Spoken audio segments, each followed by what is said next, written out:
Hello everyone. With August fast approaching, it is time to discuss bans for 3-card blind. Before we jump into that, I do want to mention that in the previous video, I reported the winners for the different groups for the July tournament, and there was a mistake made.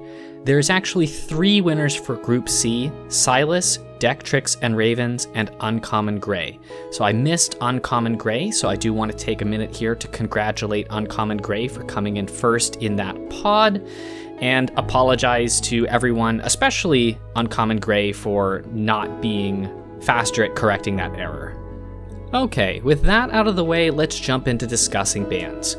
Before we begin, I do want to explain to anyone who is newer to the channel that the way the ban process works is that on the Discord, we discuss as a community some cards that are considered to be more problematic and look at some of the data that's on the website to support those claims, and that results in me compiling a short list of cards that people vote on democratically to determine whether they get banned or not. The first card on our list, to no one's surprise, is Black Lotus again. Black Lotus is the most popular card in the format right now by a very large margin, but it is worth mentioning here that Black Lotus doesn't actually have a positive win rate. That being said, the existence of Black Lotus plays a huge role in shaping the format, that the majority of decks are looking at Black Lotus as a card that they can leverage or disrupt to take advantage of its weaknesses. Black Lotus is such a huge part of the format right now that it's worth mentioning that some of the other cards on this list are on this list in part because of how they interact with the Lotus.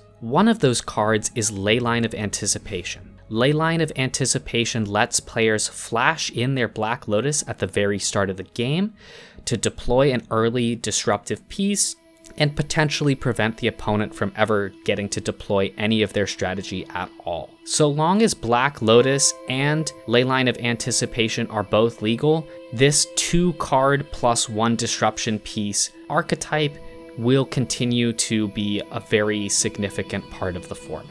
The next card on this list that is somewhat related to Black Lotus is Pact of Negation. The reason that Pact of Negation is on this list is because of a deck that uses Black Lotus to play Gideon of the Trials and Pact of Negation, and the combination of these 3 cards together is very strong, and also the Pact of Negation can potentially disrupt other players' Black Lotuses. There was some discussion in the Discord over whether it'd be more appropriate to put Gideon of the Trials or Pact of Negation up to vote on, and ultimately we settled on going with Pact of Negation because Gideon may have applications outside of this deck, whereas Pact of Negation is mainly being abused because of this specific list.